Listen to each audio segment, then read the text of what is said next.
ka-win-win! Kumusta kayo? For today's video mga ka-win-win, dumating na nga yung order ko mini donut maker machine from Lazada.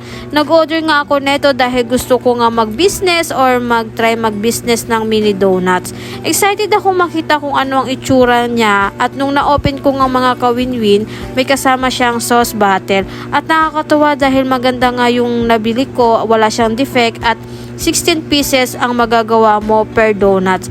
At sobrang excited nga ako gamitin siya. Nagmix agad ako ng para sa donuts para matesting siya kung okay ba talaga siya. So far naman, okay naman siya mga ka-win-win. At syempre, bago ko gamitin itong mga ka-win-win, pinunasan ko muna siya ng maigi. At ito na nga mga ka-win-win ang kinalabasan ng ating mini donut. Kaya excited na rin akong gumawa pa ng maraming donuts at makapag-umpisa ng maraming benta. At bago nga dumating itong donut maker machine, nag-aral na nga ako ng mga flavor ng donut na ibebenta ko tulad ng chocolate, caramel, strawberry, at milky. At makalipas nga ng ilang araw mga ka-win-win, marami na nga ako nabentang donut at lahat sila nasarapan sa donut ko. Kaya nga sana marami pang mag-order. Sa ngayon ganitong flavor muna ang magagawa ko at sa susunod may mga toppings at mag-additional na din ako ng mga flavors. Malaking tulong din talaga yung mga ganitong invento na donut maker machine dahil pang masa siya. Kahit sino pwede makakagawa. At bago ko nga pala binenta ito mga ka-win-win, syempre as always, pinatikim ko muna ito sa mga kasamahan ko sa bahay. So, ayan, ito yung mga comment nila. Chocolate naman na. Medyo tumigas na yan kasi niref ko. Pero maano siya, mas masarap siya pag yun talagang bagong mainit-init pa siya yung sauce. Para mas gusto ko siya pag malamig te. Malamig? Oh, okay. So, yun ang comment ni Rockman. So, anong lasa ng chocolate? Masarap din siya, hindi siya nakasakit talaga. Di kagaya sa ibang donut. Ano kasi ibang Yung donut lasa? sobrang tamis eh. Sobrang tumis. So, sakto lang. Parang Jayco donut. Nox!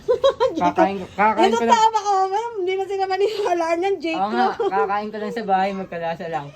So, okay lang yung tamis. Okay. Ito naman si Clark. yung Kuya Clark. si Kuya Clark, pinsan ni Jeric. Hello. Si Clark.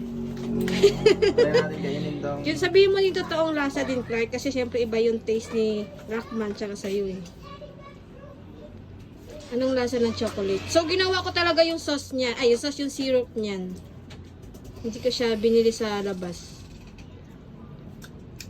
Masarap siya, tapos nakadalawang kagat nga ako kasi hindi ko ma-explain ang sarap kasi. Anong lasa yung sarap? Sobrang tamis ba? Ano ba? Hindi, balance lang. Balance? Oo. Okay. Hindi siya matamis. Basta tama lang talaga Tama yung lang. timpla. Oo. Okay, thank Kaya you. nagustuhan ko. Itong milky naman, tikman mo. Para alam nila. Siyempre, iba-iba tayo ng mga taste eh.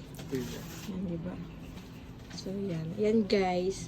So, dyan malalaman kung ano talagang lasa. Ito, pre-taste. Yeah, pre-taste yan. Yung milky flavor. Masarap siya kasi milky, di ba? Tama? Milky flavor. So, nalasahan ko talaga yung pagka-milk niya. Oo. Wow. Tapos, ganun din, tama lang din. Tsaka, Tama din lasa. oo, Ay, yung balance tamis. sila. Sarap. Yun lang mga ka-win-win sa susunod na vlog. Bye!